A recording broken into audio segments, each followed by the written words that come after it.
Hello everybody. आज है 15 अक्टूबर 2020 और हम आर्टिकल डिस्कशन करेंगे द एडिटोरियल। तो आज का पहला आर्टिकल है क्रिस्पर या Cas9। Mains GS paper 3 technology से आर्टिकल को रिलेट कर सकते हैं। तो पहले क्वेश्चन होगा आपके दिमाग में कि व्हाट इज़ क्रिस्पर क्या है और Cas9 क्या है। तो क्रिस्पर का फुल फॉर्म होता है clustered regularly interspaced short palindromic repeat.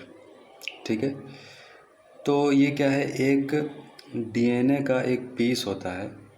ठीक है, that bacteria snip off from virus that one attack them, जिसको जो बैक्टीरिया उस वायरस पर अटैक करता है। ठीक है, डीएनए के अंदर वो बैक्टीरिया होता है जो वायरस को अटैक करके उसको स्निप कर सकता है। ठीक है, तो इसको कहते हैं Cas9। The CRISPR are a part of the bacteria. ठीक है, तो एक तरह से आप समझ सकते हो कि डीएनए में कोई बैक्टीरिया है और वो बैक्टीरिया क्रिस्पर का यानी कि एक पार्ट है। तो CRISPR are a part of bacteria, वो एक बैक्टीरिया का पार्ट है। Immunological system that help them in recognizing threating virus, जो भी वायरस जो थ्रेट पहुंचा रहा है डीएनए के अंदर, उस वायरस को ये डीएनए के अंदर जो क्रिस्पर जो एक पार्ट है बैक्टीरिया का, ये उसको एडिट करके उसको उस बीमारी से ठीक किया जा सकता है। और उसी एडिटेशन को मतलब Cas9 जो वायरस है जो डीएनए के अंदर है। ठीक है, तो बैक्टीरिया को स्नीप करके उस वायरस को डिस्ट्रॉय किया जा सकता है। ठीक है, थोड़ा सा बायोलॉजिकल थोड़ा सा नॉलेज अगर आपको होगा तो आप बात को समझ पाएंगे।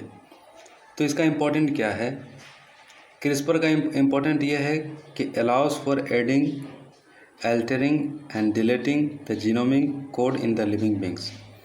तो क्रिस्पर या Cas9 वो टेक्नोलॉजी है जिसके माध्यम से किसी लिविंग बींग्स के अंदर कोई कैरेक्टर को ऐड कर सकते हैं, कोई कैरेक्टर को डिलीट कर सकते हैं। ठीक है, या फिर जीन्स के अंदर कुछ चेंजेज कर सकते हैं। ठीक है, ये वो टेक्नोलॉजी है क्रिस्पर या Cas9। तो as a Cas9 help the bacteria in detecting a virus. तो जो Cas9 एक ऐसा प्रोसेस है जो बैक्टीरिया हमें हेल्प करता है वायरस को खोजने में जो बॉडी के अंदर है। ठीक है, और जब एक बार वायरस को पता चल जाए कि वो कहाँ पर है, तो उस जगह को क्रिस्पर या Cas9 टेक्नोलॉजी के माध्यम से उसको डिलीट करके निकाला जा सकता है। ठीक है, उसको एडिट किया जा सकता है। तो can be use to develop memory cells and repeat कोविड-19 infection.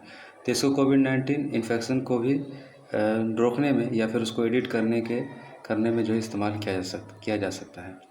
How does it edit genome. तो इसको कैसे एडिट किया जाता है, जैसे कि tracker RNA which is part of the bacteria ancient immune system that disarms viruses by the cleaving their DNA. तो डीएनए के अंदर जो वायरस है, जो बैक्टीरिया, उसको पहचान करके क्रिस्पर और Cas9 टेक्नोलॉजी को हेल्प करती है और उसको रिकॉग्नाइज करने के बाद वहाँ से उसको डिलीट किया जा सकता है। ठीक है, तो they could be the control to cut and DNA molecule and the predetermined site. तो उस जगह को पहचान कर उस मॉलिक्यूल्स को वहाँ से हटाया जाता है। अब where the DNA is the cut then easy to rewrite the DNA. और वहाँ पर से जहाँ से डीएनए कट गया उस डीएनए को जो है ईजिली होल्ड किया जा सकता है। तो where are the tools for the editing genes. तो अभी जो हमारे पास जीन एडिटिंग करने के जो टूल्स है, मतलब जीन्स आप जानते होंगे, तो जीन्स एडिटिंग करने के जो टूल्स है और क्या क्या टूल्स है मतलब क्रिस्पर और Cas9 के अलावा, तो टैलेंस, जिंक फिंगर, इसके माध्यम से भी किया जा सकता है। इसमें भी जो है डीएनए के अंदर जो जीन है उसको कट करके उसको चेंजेस किया जा सकता है, चाहे वो बीमारी हो, चाहे वो कोई कैरेक्टर उसमें डालना हो। क्रिस्पर और Cas9 टेक्नोलॉजी तो है ही, और ये थोड़ा सा ज़्यादा आसान है, आसान नहीं कहेंगे, मतलब थोड़ा सा चलन में ज़्यादा है। उसी तरीके से क्रिस्पर टेक्नोलॉजी ये आइडेंटिफाई कर सकता है। ठीक है, उस वायरस को और फिर उसको एडिट किया जा सकता है। तो क्या क्रिस्पर टेक्नोलॉजी क्या हमारे लिए खतरा भी है? हाँ, देखिए, क्रिस्पर टेक्नोलॉजी का इलाज किया जा रहा है आनुवांशिक बीमारियां जैसे कि रतौंधी और थैलासेमिया, अंधेपन की बीमारी, और थैलेसेमिया, ये भी कोई एक बीमारी है। इस बीमारी में हेरिडिटरी जो जन्मजाति बीमारी है, इस बीमारी को ट्रीट करने के लिए जो है क्रिस्पर या Cas9 टेक्नोलॉजी का इस्तेमाल किया जाता है। और वैज्ञानिक जो है इस टेक्नोलॉजी के माध्यम से, यानी कि किसी व्यक्ति के अंदर कुछ कैरेक्टर को एडिट करके कुछ दूसरे कैरेक्टर को भी डाल सकते हैं, ठीक है, बेबी के अंदर। और इसका इस्तेमाल कोविड-19 के लिए भी किया जा सकता है, ठीक है, कोविड-19 के इलाज के लिए भी किया जा सकता है। तो मिसयूज के बारे में भी हम आपको बता दिए, और ये डिज़ाइन किया जा सकता है, ठीक है, एक वेपन के, बायोलॉजिकल वेपन के रूप में भी इस्तेमाल किया जा सकता है, और ये काफ़ी नुकसान भी है और काफ़ी फ़ायदा भी है। नेक्स्ट आर्टिकल है हमारा अर्बन गवर्नेंस, और इसको मैं जैसे टू गवर्नेंस से आर्टिकल को रिलेट कर सकते हैं। अर्बन गवर्नेंस का मतलब हुआ शहर का सरकारी तंत्र। द कोविड-19 ने अर्बन गवर्नेंस को एक्सपोज कर दिया कि कहाँ कहाँ पर सरकारी अर्बन शहरी सरकारी तंत्र है, कहाँ पर कमियां है, और ज़िंदगी कितनी असुरक्षित है, हाउसिंग, सर्विस, सारी चीज़ें ये बाहर निकाल के रख दिया। तो पेंडेमिक में दिल्ली जो है कोशिश कर रहा है कि अपने नागरिकों के जो बाधाएं, जो समस्याएं, जो फैसिलिटीज़ से जो कमियां से दूर हो रही है, उसको जाना जाए, उसको समझा जाए। दिल्ली एक अच्छे नियत के साथ ये काम कर रही है। लेकिन अब क्या है कि this exclusionary approaches highlight a fundamental governance deficit and it is time to serious rethink the governance of the Indian cities. लेकिन जो काम दिल्ली कर रही है, ये काम केवल दिल्ली के लिए नहीं है, जो अपनी सारी की सारी कमियों को कोशिश कर रही है उसको एसेस करने की, जो पेंडेमिक में वो नहीं कर सके। तो अब ये काम बाकी के इंडियन स्टेट, सारे इंडियन स्टेट को करनी चाहिए, क्योंकि ये व्यक्ति के फंडामेंटल राइट्स है कि सरकार उसको वो आम जो गवर्नेंस है, वो सिस्टम, वो फंक्शन अच्छा से काम करे। तो इसके लिए बाकी जितने भी इंडियन स्टेट है सारे को रीथिंक करनी चाहिए, और जो कमियां हैं उसको फाइंड आउट करके उसको डील करने की कोशिश की जानी चाहिए। डिफरेंट अप्रोच टू ट्रांसफॉर्मेशन, तो देखिए, there would be the more balanced distribution of income and population and the creation of an ecosystem which has been the concept to realize a seal-edge combination of a city and village। तो देखिए, शहरों के बीच में और गांव के बीच में एक बहुत आबादी का एक अंतर होता है, इकोसिस्टम का अंतर होता है, वहाँ के इन्वायरमेंट का अंतर होता है।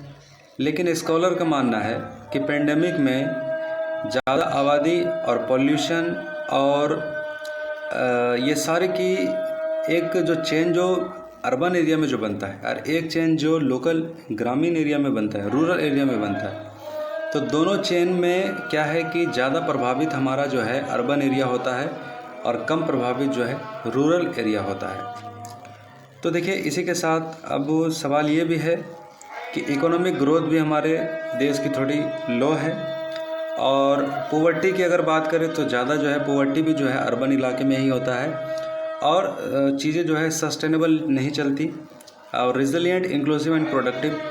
तो ग्रोथ तो होती है, लेकिन आबादी के वजह से एक तरह का जो बर्डन होता है वो साफ जो है रूरल के मुकाबले में अर्बन में बहुत ज़्यादा होता है।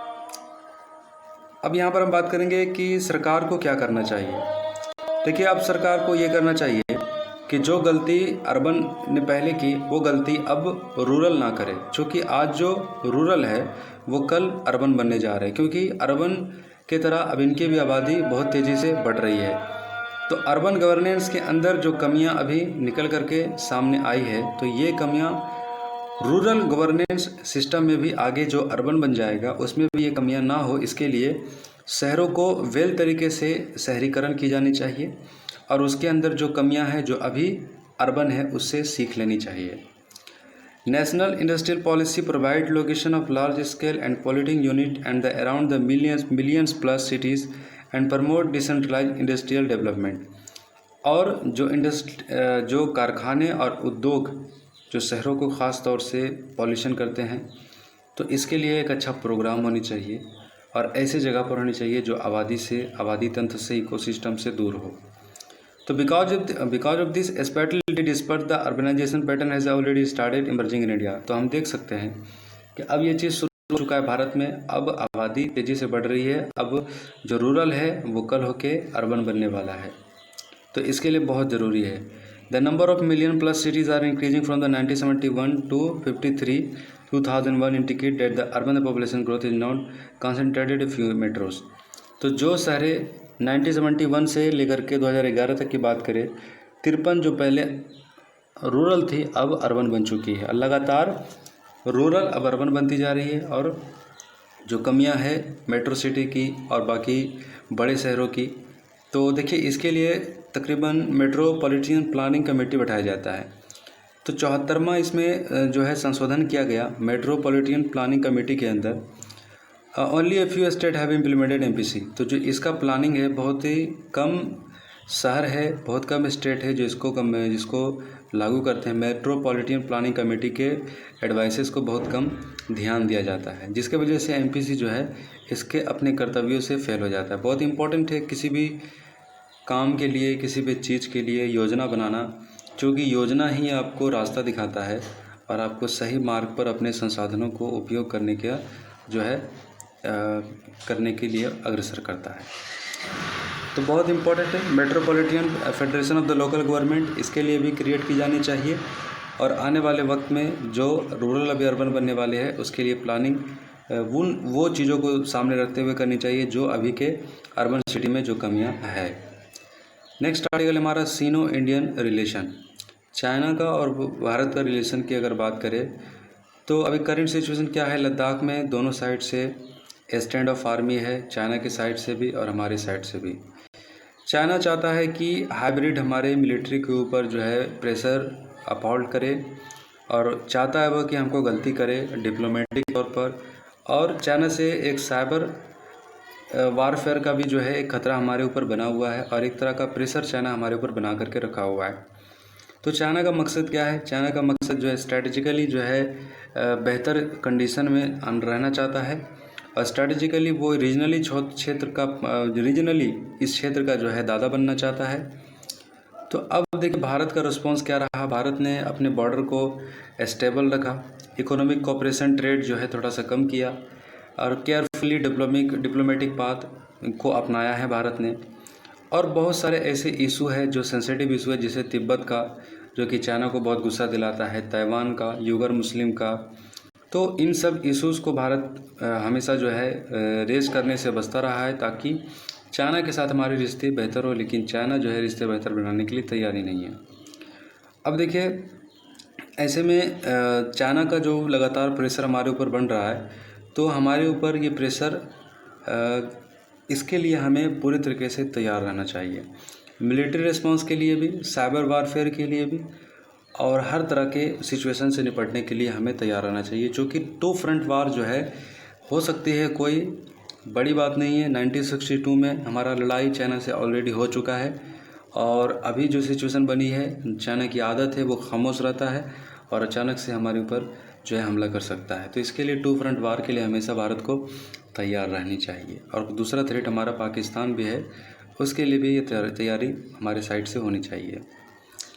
और रहा सवाल कि भारत का जो क्वाड ग्रुप के साथ जो रिलेशनशिप है, ये भारत का एक अच्छा मतलब इनिशिएटिव है। और साथ ही साथ चाइना भारत को जो है चाइनीज़ नेवीज़ के ऊपर भी जो है क्वाड ग्रुप के माध्यम से नज़र रख पाने में सक्षम है। और देखिए भारत ने इंडिया ने क्या किया, आसपास के जो पड़ोसी देश है चाइना के साथ जिसके रिश्ते अच्छे हैं, अब भारत कोशिश कर रहा है कि उन देशों के साथ हमारे रिश्ते अच्छे हो।